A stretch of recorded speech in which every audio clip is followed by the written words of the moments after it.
This is why I'm organizing. This is why I'm doing this training today.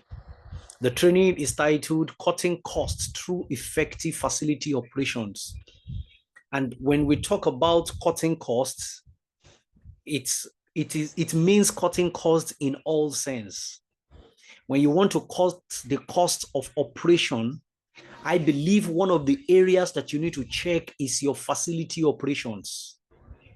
The facility operations has a lot when it comes to how you spend money. Oh, yes. And so I'm so anytime I have the privilege of facilitating this topic, it's something that is very dear to my heart. I also hope that I'm going to really break it down in a language that you can understand and in practical and actionable steps that you can take to help you. So the objectives of this training, it involves you will understand key areas of costs in facility operations. I hope that at the end of this training, I am able to help you understand some areas where cost is talked about in facility operations. So these areas are the areas you look at when it comes to cutting of costs. Also, I believe I'm going to be sharing strategies for reducing costs without compromising quality. There are strategies that can be used to reduce costs without compromising quality. There is a concept in management called the Lean Six Sigma. Lean is one thing, Six Sigma is another thing. Lean talks about cutting costs, avoiding wastes, minimizing errors, while Six Sigma is talking about you operating at the highest quality. When you bring the two together, it becomes Lean Six Sigma. And to say that, it means that you are trying to cut costs without compromising on your quality. So in this training, I'm going to be showing you how, which involves strategies that can help you to reduce the costs in the place of facility without compromising quality. Some people want to cut costs, but the problem they have is that they compromise quality. And I will give you a practical example. You know, you enter a restaurant, you get into hotel, and you got in, entered the reception, and you notice that there's no light. And why? They are cutting costs, possibly because there are no guests in the rooms. But now you show up as a guest. So what is going to happen? So what happened is this: by the time you show up, the perception has already been, changed. You had a perception when you checked them out online, when you review, when you looked at the reviews, you did a lot on their websites, you saw their beautiful rooms, but upon getting to the reception, there was no light. And there was no light because they were trying to cut costs, energy costs. So when they discovered that there are no guests in the rooms, they shut down the power generating set, unknowing to them that a customer is going to come in. Now, what this means is that they are trying to reduce their costs, and what they get in turn is that they compromised on their quality. Now, this training is to teach you strategies that can help you reduce costs, but you will still maintain your quality. The third objective is that I'm going to apply real world scenarios to help you practice cost saving decisions, to help you see how cost saving can be achieved, or how it has been achieved in other industries, in different businesses and companies and places where they faced the challenges. Okay. So I would like you to follow me carefully. I believe that this is going to be a great time and awesome one.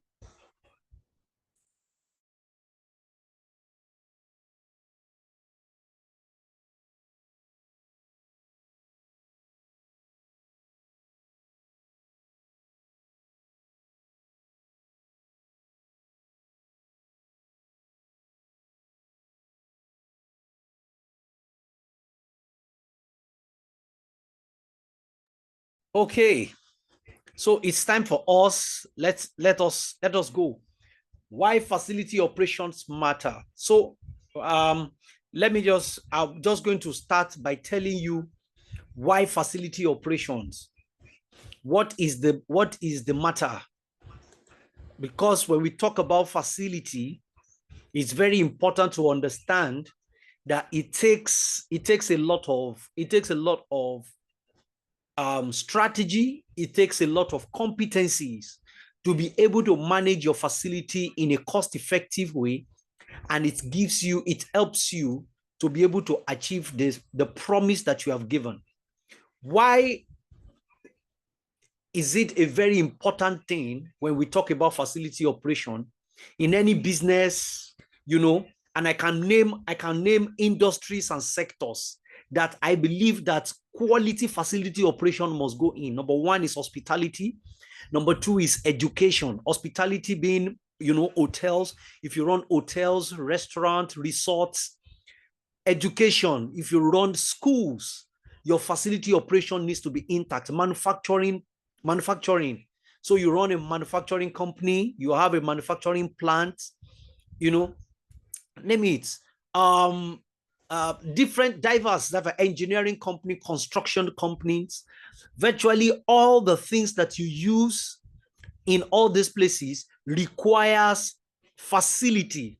It requires your facility operation to be top notch, especially in the place of quality. And so why facility operations? Why does it matter? The first thing is that 45% of budget is typically spent on facilities, either in government, private establishment, public establishment, name anything, any business or any sector that you belong to, you discover that 45% of your budget is spent on facility. And especially if you are running business in Nigeria, where you cannot boast of 24-hour electricity, and based on the kind of sector that you belong to or the type of business that you run that requires a type of technology, you will agree with me that there's a need for you to even have 12-hour power supply. To be able to achieve this, you have to begin to think about the energy management of the business. You need to begin to think about how do we manage energy. You see, I was speaking to a business owner one time who told me that in 3 months, they've spent, according to her, they've spent 12 million naira on buying diesel and petrol. 12 million. And that is even on the good side. Not talking about the amount that was spent on giving to the regulatory body for power in Nigeria, in Nigeria. So when you look at your budget, you will discover that 45% is typically spent on facilities. It is spent on facilities. Secondly, when you look at the common sources of inefficiency in different, businesses, it is actually from facilities. Oh yes, a customer comes in, and while the customer is engaging the front desk, light went off. By the time light went off, that's when we discovered that the gen is not, there's no fuel in the gen, or that's when we discovered that something was wrong with our inverter or something, when we talk about inefficiencies. So the time it takes for me to order for food and the time it takes for the food to get to me, if I'm putting up a delivery, is actually the function of the efficiency of the facilities. Facilities being the kitchen matters, the processed matters, which talks about the internet, the time it takes me to be able to get the order, to be able to process the order. If I have a weak internet infrastructure, I may not even see when somebody orders. Even if I know that somebody has ordered, before I send it to the people that are going to prepare the order, because of low network or something like that, and then the delivery man would suddenly discover that he has little fuel in his bike, or something is wrong with the bike. So somebody made an order, and we already promised that between order and delivery is just 15 minutes. But here is a facility flaw.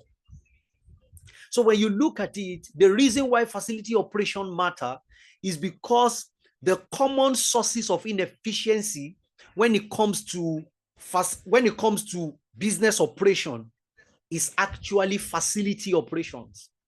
If you pay attention to your infrastructure, if you pay attention to your facilities, and you have proper maintenance, which I will be talking about today, if you have proper maintenance, you will agree with me that you are going to really have a great time. So I said this because it's very, very important so that we can know how to place importance on facility management. It is very key to place good importance and emphasis on facility management. The third reason why facility operation matter is because there is a strategic value for facility management. There is a strategic value for facility management. The strategic value of facility management helps you to be able to handle the facility well, instead of running what I call a reactive maintenance.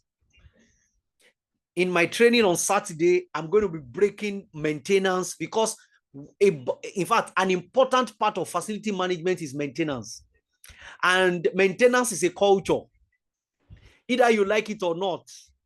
You see, when you see a beautiful stadium that is built and everywhere is sparkling clean in a state or in a country like ours, it's not in the beauty of that stadium that matters. It is in the maintenance of the stadium, because after 3 years, all of a sudden, the national team of the country wants to play football, wants to play maybe friendly match or qualifier or something, and then all of a sudden, a beautiful stadium is no longer appropriate for that kind of match. Why? Facility, maintenance problem.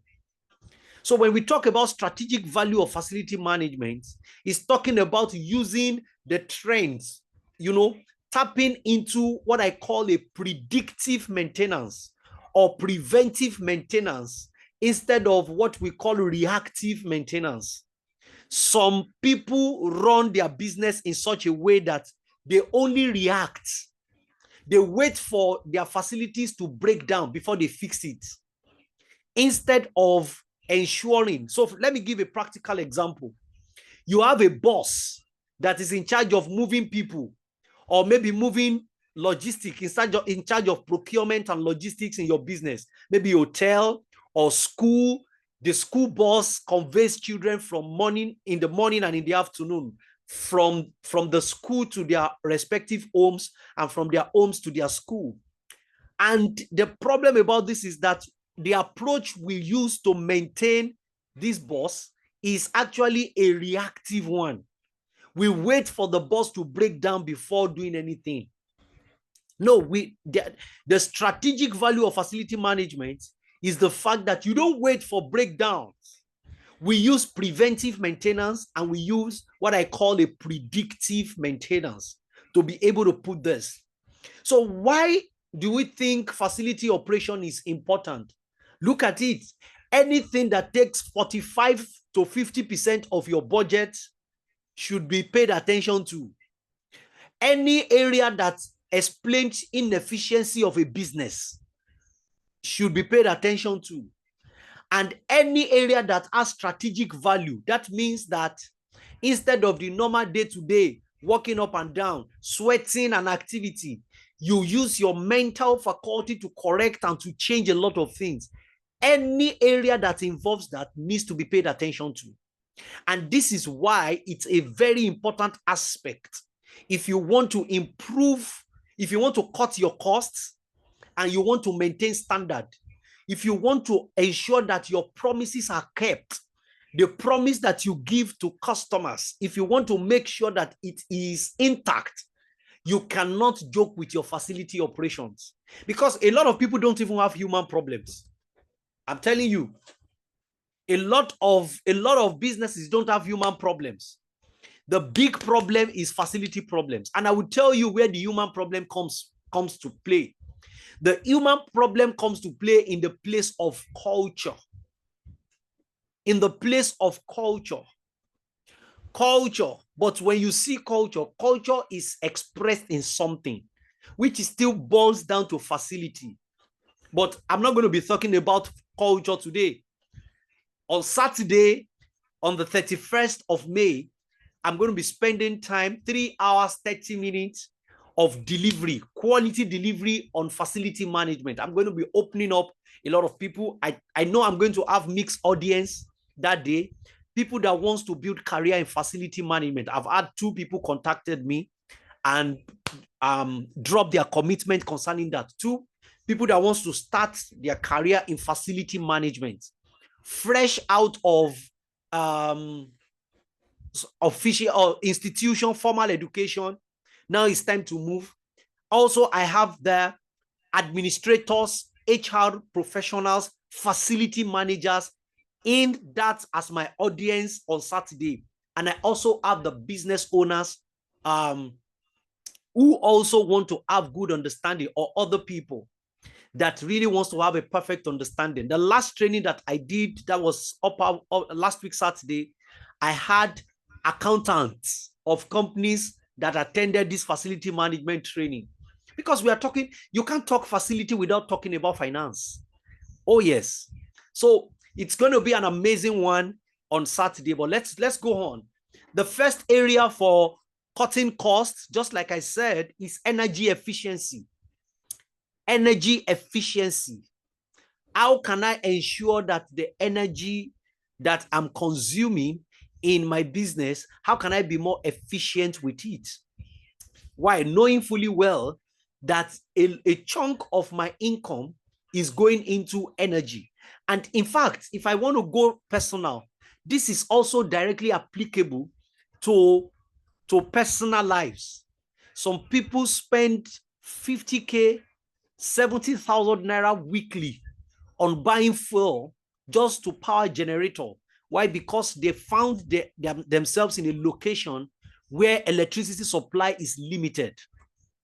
Energy efficiency is a very important part of facility operation that helps to cut cost. And permit me to start by talking about it. So what are the steps to take in ensuring that you are efficient when it comes to energy management in your business? Now, first thing, you need to audit your systems and your bills. You need a total audit. And as a way of information also, I have a toolkit for facility management. I have a toolkit, which is a guide on how you can conduct your facility, how you can conduct and help your facility maintenance processes. So this audit system, there's a template for how you can audit your energy system and the bills that you are paying. So some people don't even know how much they spend on a weekly basis on energy. And, you know, I laugh many times when people say, oh, the only solution to energy efficiency right now is to just take the solar. You just have to go for solar energy, alternative energy. I say, yes, while I agree that, you know, the alternative energy are taking over, we need to carefully also sit down to be able to audit the systems and the bills that you are paying in the place of energy. You cannot be efficient with your energy use or utility without having a correct audit system. Audit that system. Oh yes. Look at how much you have spent. How much do you spend on a weekly basis? How much do you pay for regulatory body on a monthly basis? How much are things? So you have to, it's something that needs to be. Second is you have to upgrade your lighting and what we call HVAC, which talks about your ventilation and AC systems. So for some people that don't have, you know, AC. There are some businesses that cannot afford not to put all these things on. It's a major consideration. You have to upgrade them. There are some of the equipment that you use that generate a lot of energy. And what you need to do is to now begin to upgrade, even at home, in your personal homes. You have to begin to upgrade to, the LEDs and the low power generating equipment when it comes to lighting, when it comes to your ventilation system, which involves your fans, your AC, air conditioner, and a lot of things like that. The third thing that you put in is automation and smart controls. Your automation and smart controls. In other words, what are things that I can automate and what are the things that I can control smartly? So let me give a practical example. You have possibly your television set that really generate a lot of power. But right now, we now have the new generation television or the new product that has a sensor that when somebody is not watching, when discover that people are leaving, instead of the TV just working like that, the TV automatically just go off. You have to upgrade to that level, to those things. The equipment that ensure that there is a smartness, just to make sure that you efficiently use and utilize your energy. You need to begin to think about those things. Automation also. You are someone that you use a generator or a generating set, and immediately, based on automation system that you have put, once there is electricity from the electricity body, electricity distribution company, is switched automatically and the generator just go off.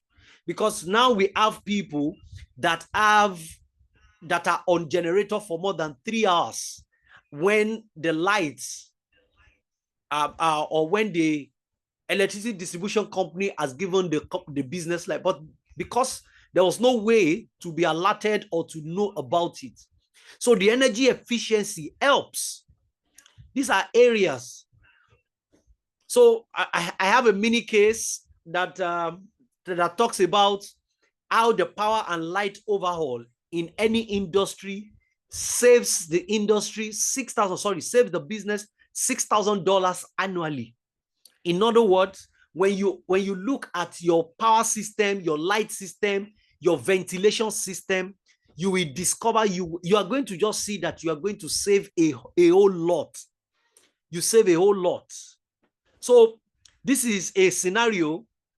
So when I talk about the cost areas, I'm going to put up a scenario and what to do. So a manufacturing facility's energy bills have increased by 15% over the past 6 months. Of course, this is reality of a lot of people. You are possibly the bills that you spend, the bill that you give electricity distribution company, the one that you use for your alternative energy source, it has increased. And so the first thing that you need to do, the task at hand, is we have to analyze the utility bills, just like I talked about auditing your energy system. You can't start anything before you even decide that you want to take up a solar power or solar system. You have to think about how analyze the utility bills and the operation so that you can identify inefficiencies. Are there places where we are just burning things? Very important.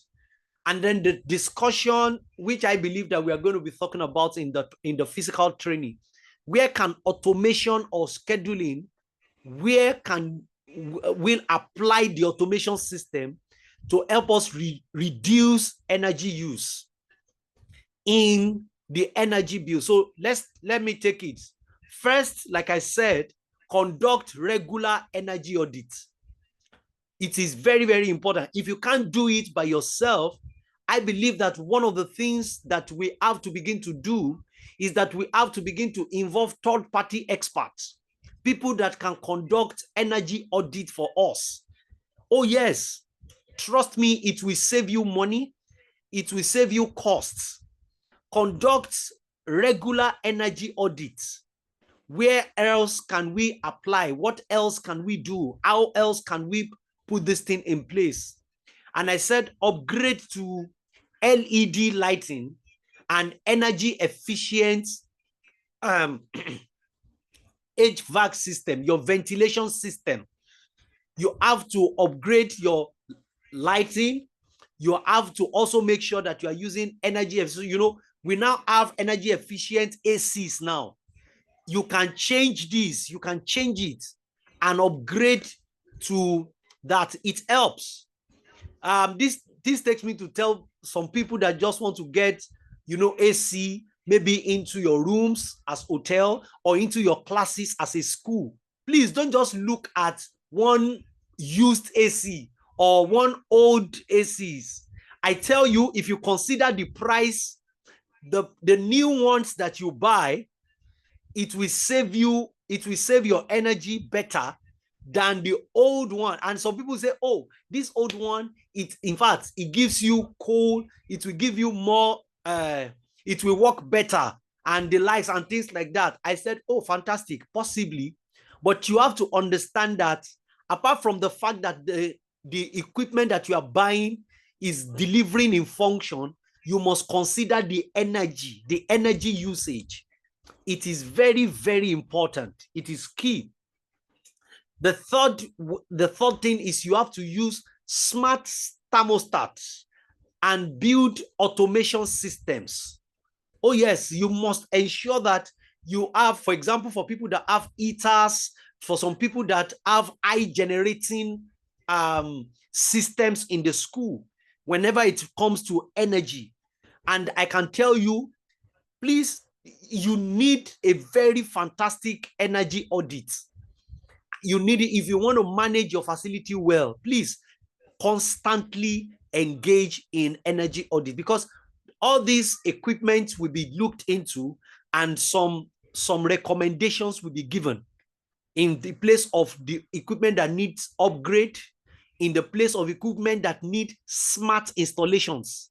So if we want to install thermostats in maybe heaters, you want to install thermostats in some other equipment that really consume a lot of power. Very, very important to note. Also, for energy efficiency, we implement occupancy sensors so that will help to reduce lighting, HVAC, especially in unused spaces. Oh yes, you see some buildings, you see some rooms that, you know, you just have it like that, and by the time you get into those places, you discover that you just have the light. The light is not serving security function, neither is it serving any other function. It's just there. No, you cannot be efficient in energy that way. You have to ensure that there is what we call occupancy sensors. These are sensors, just like I talked about it, that is being installed in TVs. These are things that are installed in equipment right now, in lightings, in light bulbs, so that if you are not there, the sensor identifies that there are no occupants in the room and it goes off automatically. So it's very important to really, really look into this. The second area that requires energy cost saving, you know, is preventive maintenance. Your maintenance has to be a preventive one, not a reactive one. If you want to manage your energy, it is very key to have this. And first thing first is that you need to consider the benefit of preventive maintenance vis-a-vis reactive maintenance. Reactive maintenance will make you lose your client. It will make you, there are so many things that will happen. Oh yes. So also, preventive maintenance requires schedule. And if you don't mind, I want to leave this screen now. I want to take you through a sample. I'm going to be giving all the participants that attend um, um, that attends my physical training on Saturday, I'm going to be giving them the sample schedule for preventive maintenance. Of course, that is one of the many things that the participants are going to enjoy, that I'm going to be given a template. I'm going to be giving them templates on certain things. So our preventive maintenance schedule, there's a schedule that you should have that helps you to maintain your facility. So permit me, let me quickly share this.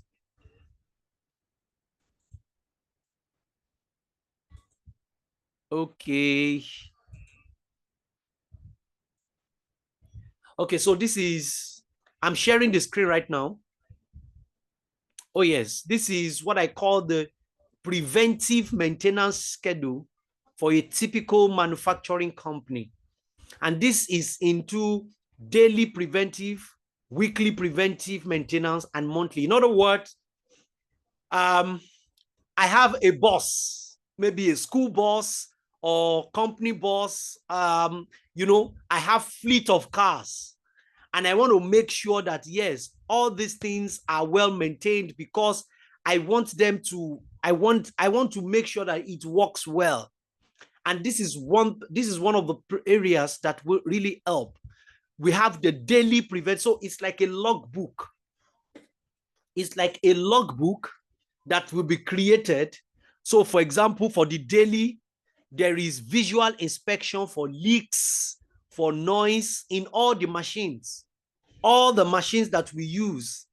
And the person responsible for that is the operators. Then also I will check oil, the lubricant levels for motors, for compressors. We have to check all those things on a daily basis. We clean work area and machine surfaces. Of course, all the equipment. So these are daily. And if you go also, we have weekly preventive maintenance, the tasks that we are going to do. So on a weekly basis, we inspect belts and chains. We inspect wear-on tools and others.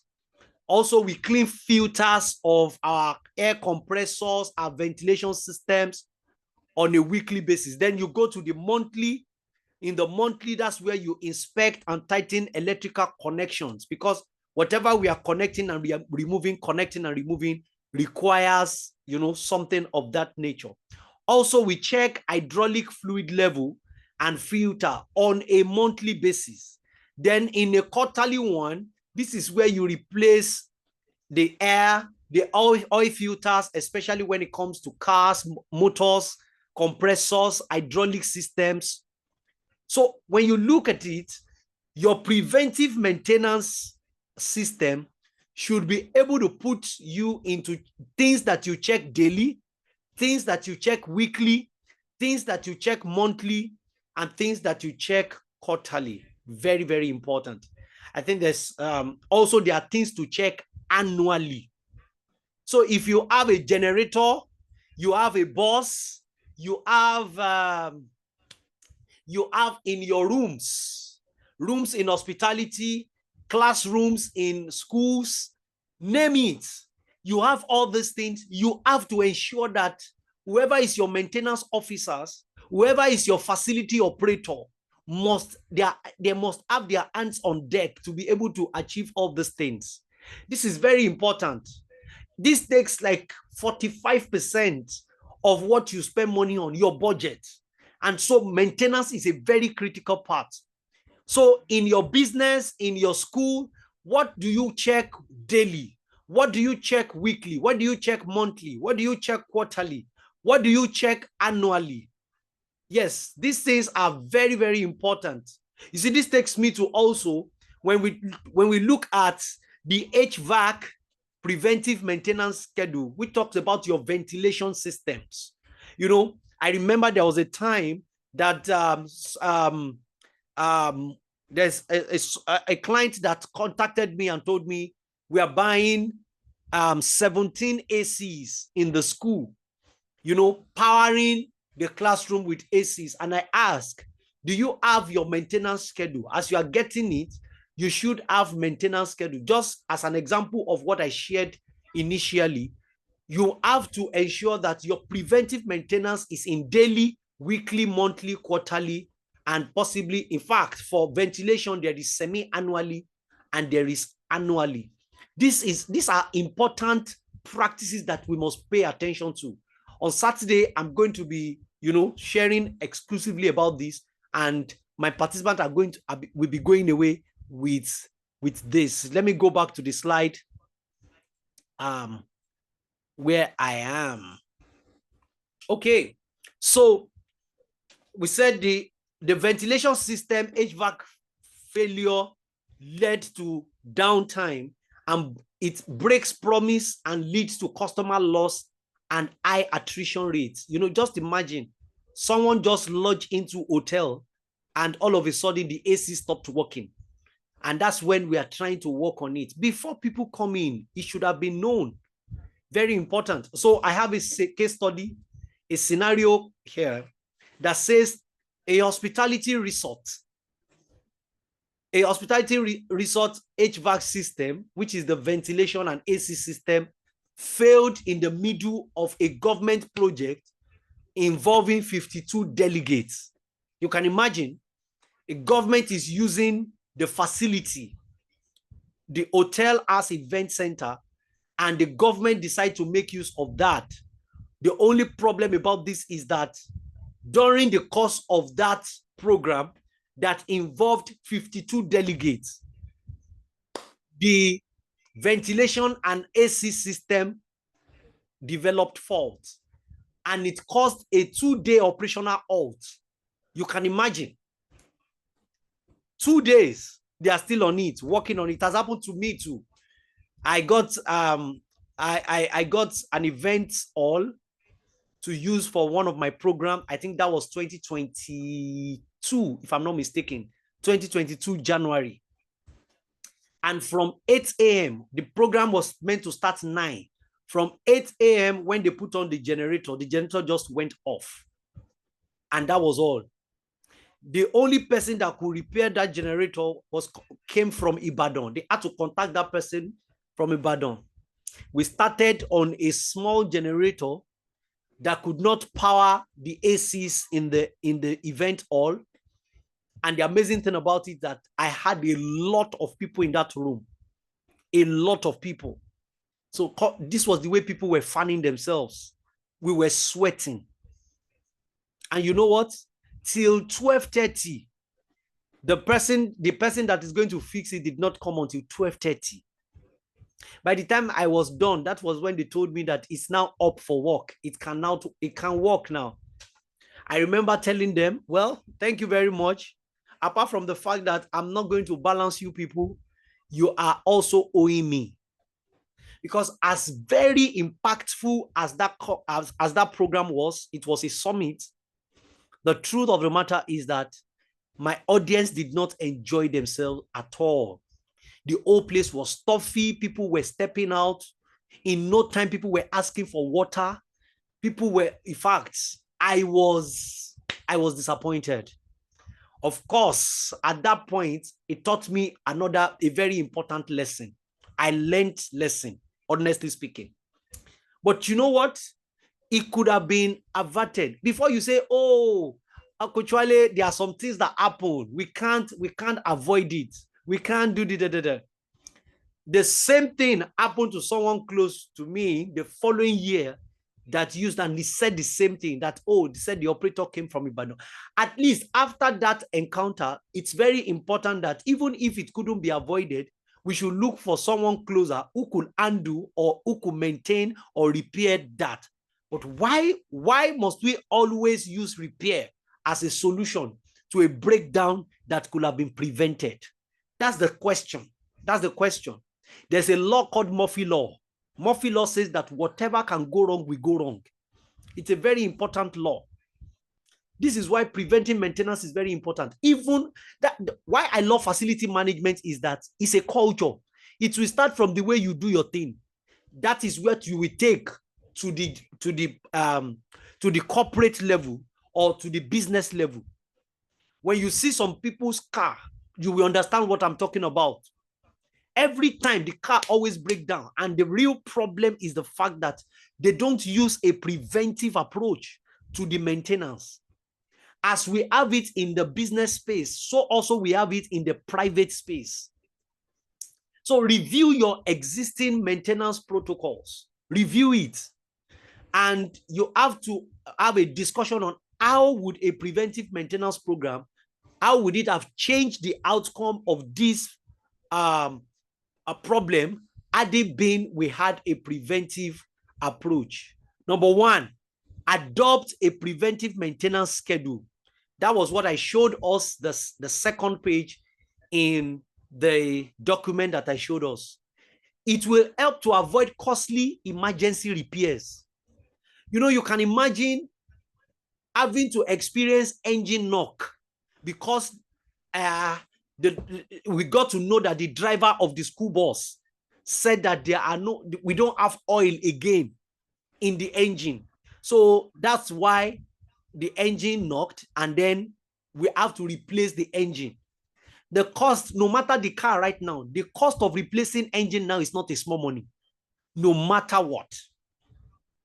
So we have to adopt a preventive maintenance. If you know that you are actually managing your facility, your method must be a preventive maintenance method. And the way to do that is to have a schedule. Oh yes, I'm going to give a physical copy of that schedule to all the participants as part of your payment, as part of what you paid for, because Saturday class is a paid class. Secondly, you need to monitor equipment life cycle.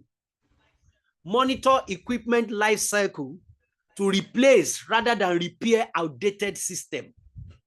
When you buy things, please, I want to state that categorically, even though I'm going to be talking about LCC. I'm going to be talking about LCC on Saturday, life cycle costs. I'm going to be talking about it extensively on Saturday. But when you're about to buy an equipment, please don't joke with the life cycle analysis of that equipment. Oh yes, I have in my toolkit, I also have a template to do this, to do a life cycle assessment and life cycle audit of any equipment that you want to buy. Because these are strategic things that we put in order for us to manage facility. You know, you want to buy a generator. I believe that you need to have a life cycle audit of that generator, even though it's used, even though it is not new.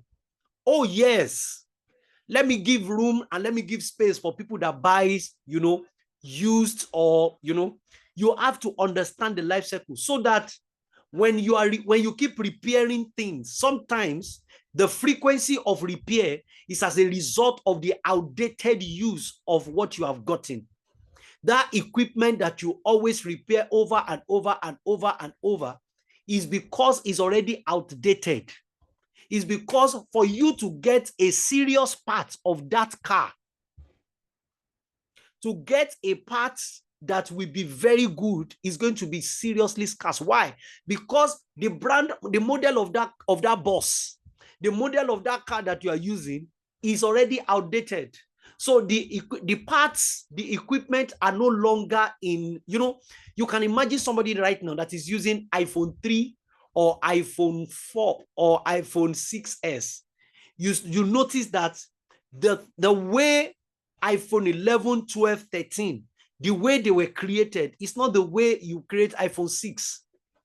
So there will always be issue with the screen. You will see colored screen. You see a lot of things. Most of those phones that I know people that use it, most of them always have screen problem. You see that the screen has turned purple.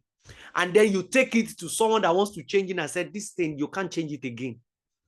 And it's not that the person cannot, but the part, the cost of replacement, to replace it, you need a part. But the problem is that part is no longer in the market. So it's very, very important to monitor equipment life cycle. Very key. Number 3, you must track what we call maintenance metrics.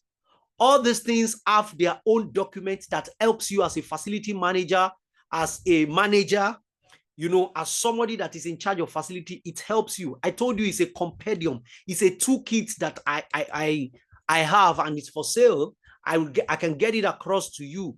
You track maintenance metrics. In other words, the downtime of this equipment, the downtime of this facility, the maintenance cost per square foot.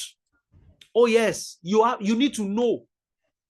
You need to know what is it going to cost to maintain this equipment. Very, very important, because that's what we call the preventive maintenance. So the first thing we talked about is energy efficiency. The second thing we talked about is preventive maintenance. These are things that helps us to cut costs. The third one is space utilization. Space utilization. In other words, this will help you to cut costs. There are, or let me say, one of the ways to know a quality facility manager is somebody that utilizes space. Oh my God. To a facility manager, space is an asset. You must understand that. Space is an asset. When you have one free space beside your building and then you feel, let it just be there. No, it's not just there. When space is underused, the space is a liability. Space is an asset. And one of the ways to showcase your competency as a facility manager is that you must know how to utilize space. So let's go. I said, right now we are recording excess space right now because of hybrid work. What do I mean by hybrid work? Some people are working from home, while some people work, you know, in the facility. Whereas some people work in the morning, while some people work in the evening. There is hybrid. Some people work Monday to Wednesday, while some people are at home, why they work Thursday and Friday in the business space. Why some work Monday to Wednesday in the business space, why they work at home from home Thursday and Fridays. But anyway, we are having excess space right now. Also, when you think about the number of people that are patronizing places right now, you notice that it is segmented to a particular time of the week or a particular time of the year. So let me give an example. If you run a game center, if you run a resort, if you run an amusement park, you will agree with me that there is a time of the year or there's a time of the month where you have people. Saturday, Sunday, and maybe Fridays, you notice that the entire place will be so filled. But on Monday, Tuesday, Wednesday, Thursday, especially in the morning and afternoon, the whole place is just there. Nothing is happening. We are waiting for evening time. That is when people come around. This thing is very specific to hospitality people. What of, let me go to education, schools. You notice that because of, you know, a lot of people now go, a lot of parents are considering hybrid workspace, hybrid schooling system, where they have online teaching and they have physical places. You have reduction in number of students in the school, which will lead to empty classrooms. Empty, in fact, some schools have an entire floor that is not in use. So because of there's not, we are now recording excess space in place, and that is where facility manager, maintenance officer, that is where their work comes in. So the first thing is that we have to begin to look at the metrics. How do we know if we are utilizing our space? How do we know if we are utilizing our space well? Number one, we need to check for the occupancy rate. What is the cost per square feet of the place that we use? You know, you get to some places, the compound is so big, the whole place, and it looks as if, how many of these places are you using? What are you using it for? Oh, yes. And the way to know first, what is the cost per square meter of your facility? The next thing is that we need to begin to look at, you know, downsizing. What do we mean by downsizing? If the occupancy rate is higher than what we can put, we may have to reduce the number of people that occupy the place if it's not adding up. If people are using places and the cost of using the place is not adding up, you have to check the downsizing, where we now have a subleasing, or we redesign the space. Now, this is very important for some categories of businesses. It is important for people in real estate. It is important for people in hotel business. It's important for people in schools. Oh yes, it's very, very critical and important. We have to understand the costs. We have to look at, the cost of, some schools have car park, and on a weekly basis, the number of people that park in the car park, they're not up to 40. And the car park is just wide. And then we are looking at it. What is the cost for this? Okay, so it's time. And then the classroom is getting choked by the day, and we are looking for extension. We are looking for how to create more classes. No, you have to just look at those free space, or you have to look at how can we maximize the place, maybe during the weekend, or can we put amusement equipment that can amuse the children, so that we can also run amusement park on a weekend where children can come and enjoy themselves. Also, can we make the place a place where kids party, children party, people that wants to do birthday and a lot of things like that, where it can happen. The way we kickstart, there are strategies to that, which I may not be able to cover very well in this training. But you know what? We are going to be talking about this extensively on Saturday. So there's a scenario that I want to paint, please. My time is running. I said a company is paying rent for an entire floor, but half of the floor is rarely used due to hybrid work. Half of the entire place we are paying rent for is not being used. We're not using it. And you have people that are looking for space. We have people that are looking for, and then we are paying so much. And the occupancy costs or the occupancy returns is not commensurate with what we are paying as rent. No, you have to think about, this is the time where, as a facility manager, as a maintenance officer, you have to sit down and think in terms of number. That is what it means to be strategic. I'm going to speak more about this on Saturday. I can tell you that the Saturday class is going to be an amazing one. I tell you, it's going to be worth your time. I promise you that. So I said, propose a strategy to downsize or monetize the space. This is where I'm talking about. We can have strategy that will help us to monetize or to downsize the space, so that we can get to utilization of the space. Then what step will be required to assess usage and gain the leadership buy-in for whatever we are proposing? I also have a template for the strategy to monetize a space that is being used or that is underused. Oh yes, the strategy, we are going to be discussing that also on Saturday. The last thing, what are the things to do for space utilization? Optimize your layout. I have a layout optimization plan or template, which states all the consideration, all the factors that you need to pay attention to. If you ever have any space in your business space, if you have space, there are certain factors that you need to pay attention to, so that you can optimize the layout. You can map it out. It will show the unused space and the underutilized space. Very important. And you have to consider hot desking, flexible workspace to reduce the footprint.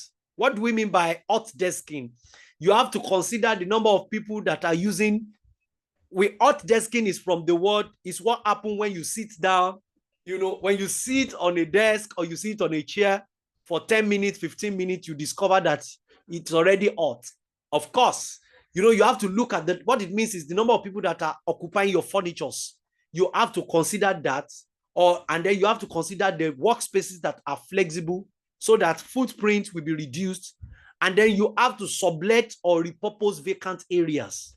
In space utilization, you need to look at how can we repurpose the areas that are vacant. How can we repurpose it? Yes, and this is very, very important. There's a school that was thinking about, oh, I don't know, I want to take my children to, I want to be taking them to a swimming pool in hotel to help them so that we can be teaching them how to swim. And then I just said it. I just told the school, I said, but you have space. What are you using this place to do? I said, create something in your school, and then you are going to put a lot of barricade and security system so that have a swimming pool in your school also. It has never crossed the mind of the school owner. And you know what? She followed that, kickstarted it, and the rest they say is history. We can repurpose vacant areas. Oh yes, repurpose it, put something in place so that it can, you know, even if you don't want to create a swimming pool there, you can get some of these removable swimming pool or this mobile swimming pool, that the ones that are so big, so that it can accommodate, you know, the younger children and a lot of things like that. Lastly, permit me to just talk about this. There are so many that I want to talk about, but I'm going to this is a section in the forthcoming program on Saturday. There's a very important part of this, which is human behavioral management. If you want to cut your costs, you have to begin to look at human behavior. There are so many behaviors of people that are costing you, that are costing you. Oh yes. So, but the last one that I want to share with you today is vendor and contract management. Vendor and contract management. Yes. If you want to cut costs as a facility in your facility operation that can help you cut your costs, you have to, first thing also, audit existing contracts. Yes. Look at all your contracts, the vendors contract, look at it. You need to audit them. And this is very important and critical also. So there's a need to audit existing contracts, all the contract that you have had, renegotiate it. You know you want to cut your costs. Renegotiate, rebid, and consolidate. You know, rebid means that, you know, get more service providers to drop their own bids also, so that we can see, so that we can, you know, we can get to know which one is going to benefit, which one is okay. Then renegotiate with maybe the existing one if you are actually going with the existing one, and consolidate your work to make sure that, yes, it's one of the, consider outsourcing or shared services. Yes. Outsourcing means that some of the activities that are not directly linked to the creative or the strategic work, you know, your cleaning service, of course, this is not, it is now, it's not your cleaning service, your security services, you know, all those services can be outsourced, and it helps you to cut costs, of course. So, for example, let me go to this scenario.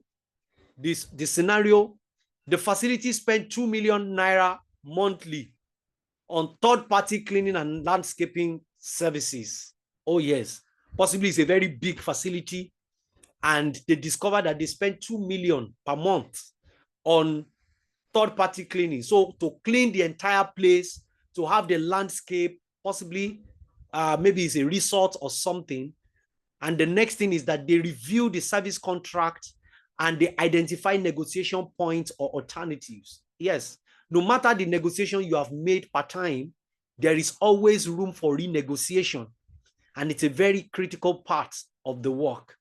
How do you ensure cost cutting doesn't compromise quality? Because in vendor management, you have to consider quality and consider cutting costs. As you are trying to cut costs, please don't compromise the quality. It is very, very important and critical. Okay, you renegotiate the service contract for cleaning, maintenance, security. You renegotiate it, then consider outsourcing non-core operation, just like I said. And finally, you benchmark vendor costs. Look at the vendor cost in other places. How much do they pay the vendors? Which kind of vendors do they have? And how are things working? And hold periodic reviews. Ensure that you hold periodic reviews of these costs.